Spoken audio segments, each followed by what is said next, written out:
In December 2007, my mother died of cancer. 2 weeks later, I was diagnosed with the same disease. I've always been an obsessive reader of memoirs, particularly those that revolve around terrible diseases. While gawking at car accidents gives you a toe-curling sense of shame, perusing a memoir about multiple sclerosis, for example, has an air of virtue, as if by reading about other people's tragedies, you are gathering intelligence about your own possible future. Having read at least 10 cancer memoirs before my diagnosis, I was quite sure about what would happen next. I immediately started anticipating the epiphany when I would be struck by the acute beauty of life.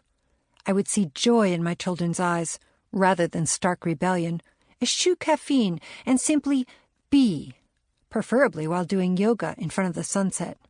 My better, less irritable self would come out of hiding, and I would stop wasting time at the computer and sniping at my husband. I have cancer, but the good news is I will learn to live in the moment. Or perhaps not. When the life is precious response didn't immediately appear, I delayed making joy my modus vivendi while I looked for a doctor. My mother had demanded that her surgeon give her at least enough time to finish her novel in progress, and her surgeon had delivered.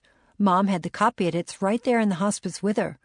I couldn't concentrate on joy when I was obsessively trying to figure out which breast specialist would give me the time I wanted, about 40 more years, maybe 50. My sister Bridget, who is science-minded and capable of retaining unpleasant medical facts, accompanied me on a quest for the right oncologist. We first saw a fierce woman on Madison Avenue who had decorated her office with Wonder Woman dolls. I took this as a sign of somewhat juvenile but welcome joie de vivre, but Bridget deemed it too self-congratulatory. Dr. Wonder Woman was ready to battle tremendous odds. Her eyes shone with a true believer fervor as she prescribed removing various parts of my body and radiating much of what was left. She wrestled me onto a cot and drew blood for a gene test right there in her office. "Don't worry about your insurance," she said blithely. "After they hear your family history, they'll pay up."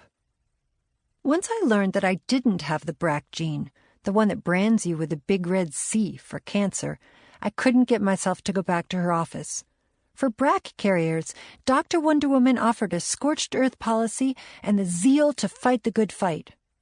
I had started sleeping better once I decided that my early stage case was like herpes, another disease I'd read about and hoped to avoid. Disagreeable, but hardly terminal. Eventually, Bridget and I found a calm, quiet oncologist who recommended radiation and hormone treatment, but also noted the salient fact that my breast was the culprit. I stopped thinking about herpes. This was a part of my body that I could live without. In rapid order, I lost that breast. But having escaped chemotherapy and radiation, did I have the right to call myself a survivor? Especially when my newly constructed breast turned out to be so pneumatic and round. I decided the answer was no, explaining my lack of epiphany and my disinclination to watch the sunrise from a downward dog position. No pink ribbon for me. Obviously, my diagnosis just wasn't serious enough to change my personality. Lucky me, I had a better profile, but the same old psyche.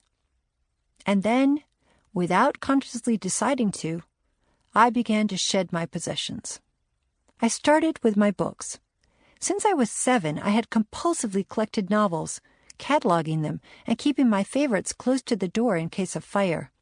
My boxed set of the Chronicles of Narnia bore a large sign instructing my parents not to forget it as they carried my, presumably unconscious, body through the door just before the ceiling fell in. Now, though, I started giving away books with abandon. My husband Alessandro had weathered my bout with cancer with considerably more aplomb than he did its aftermath. As I purged my own belongings, I proselytized the same, but to no effect. Alessandro was flatly uninterested, as anyone might have guessed from the neatly labeled boxes in our attic containing every exam he'd given since 1988. I sometimes worried that the floor might buckle from the tons of Italian literature stored under the eaves. The day he discovered 3 of his books that I had mistakenly placed in a box labeled Goodwill shall not long be forgotten in our marriage. It was like a honeymoon night. when he set alight an ornamental fire in our room at the bed and breakfast and smoked out all the sleepy guests. That blaze is stuck in my memory, and those 3 books are stuck in his. But I didn't stop with books. I did the same with my clothes, jettisoning unopened packages of black stockings from the 80s, the silk nightgown I'd worn on my smoky wedding night, miniskirts in size 6. I gave away our wedding presents. My high school term papers hit the recycling bin, followed by college essays and even the children's artwork, which I had once found endlessly endearing.